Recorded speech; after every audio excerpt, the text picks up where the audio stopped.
Tamil Nadu CM Vijay మరో సంచలన నిర్ణయం తీసుకున్నారు. పెరందూరు గ్రీన్ఫీల్డ్ ఎయిర్పోర్టు ప్రాజెక్ట్ని రద్దు చేస్తున్నట్లు అసెంబ్లీలో ప్రకటించారు. కానీ ఈ నిర్ణయంపై ఫీడ్బ్యాక్ మరోలా వస్తోంది. రైతులకు ఇచ్చిన మాట నిలబెట్టుకున్నారా లేక తమిళనాడు అభివృద్ధికి కాస్త బ్రేక్ ఇచ్చారా అన్న టాక్ నడుస్తోంది.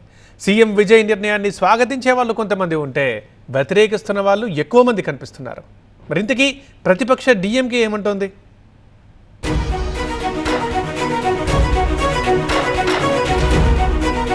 ఎయిర్పోర్ట్ కట్టాలనుకోవడం, దానికి పర్మిషన్ తెచ్చుకోవడం అంత ఈజీ కాదు.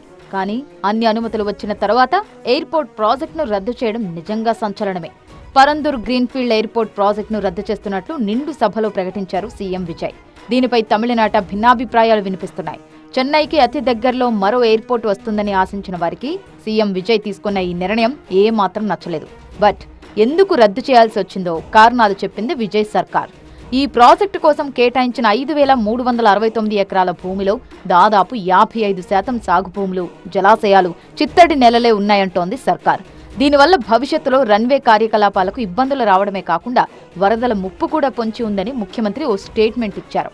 புதிய விமான நிலையம் அமைப்பது குறித்து உயர் அதிகாரிகளிடமும் துறை வல்லுநர்களிடமும் விரிவாக ஆலோசனை நடத்தினேன். ஏற்கனவே நான் உறுதி அளித்தவாறு பரந்தூரில் புதிய விமான நிலையம் அமைக்க மேற்கொண்ட நடவடிக்கைகள் இந்த அரசால் கைவிடப்படும். ప్రభుత్వ నిర్ణయంతో కాంచీపురం జిల్లా పరందూర్ చుట్టుపక్కల ప్రాంతాల్లో పండుగ వాతావరణం నెలకొంది. ముఖ్యంగా ఏకనాపురం గ్రామ ప్రజలు బస్టాండ్ సమీపంలోని అంబేద్కర్ విగ్రహానికి పూలమాలలు వేసి బాణాసంచా కాల్చి స్వీట్లు పంచుకుంటూ సంబరాల్లో మునిగిపోయారు. 2021 నుంచి దాదాపు 5 ఏళ్లుగా 1100 రోజులకు పైగా సాగిన తమ సుదీర్ఘ పోరాటానికి, ఆందోళనలకు, ఎట్టకేలకు న్యాయం జరిగిందని గ్రామస్తులు ఆనందం వ్యక్తం చేస్తున్నారు. విమానాశ్రయానికి వ్యతిరేకంగా గ్రామ సభల్లో 16 సార్లు తీర్మానాలు చేసి 7 సార్లు సభలను బహిష్కరించిన రైతుల ఆవేదనను ముఖ్యమంత్రి విజయ్ ఆలకించారని హర్షం వ్యక్తం చేస్తున్నారు. తన రాజకీయ ప్రయాణాన్ని పరందూరు నుంచే ప్రారంభించిన విజయ్ నాడు ఇచ్చిన హామీని నిలబెట్టుకున్నారని గుర్తు చేసుకుంటున్నారు.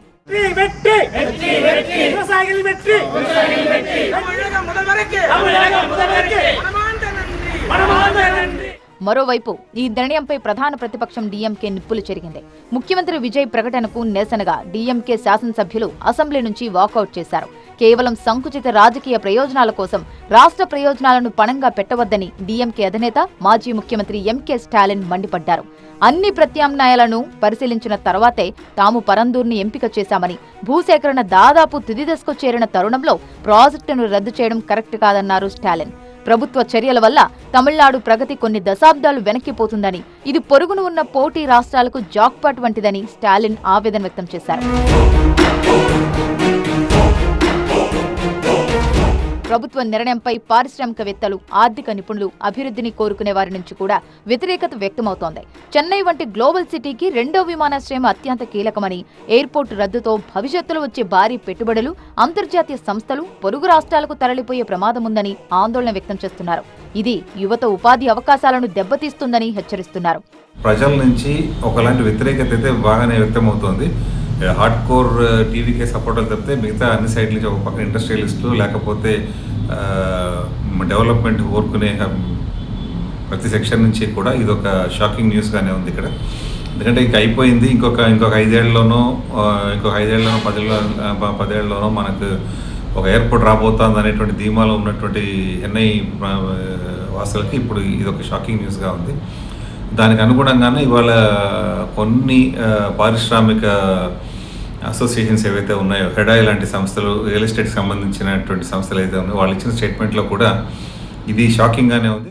అయితే తాము అభివృద్ధికి వ్యతిరేకం కాదని ప్రకటించిన ముఖ్యమంత్రి విజయ్ ప్రస్తుత చెన్నై విమానాశ్రయ విస్తరణతో పాటు ప్రజా వ్యతిరేకత లేని, నిపుణులు ఆమోదించే మరో అనువైన ప్రాంతంలో కొత్త ఎయిర్పోర్ట్ నిర్మాణంపై త్వరలోనే స్పష్టమైన ప్రణాళికను ప్రకటిస్తామని హామీ ఇచ్చారు.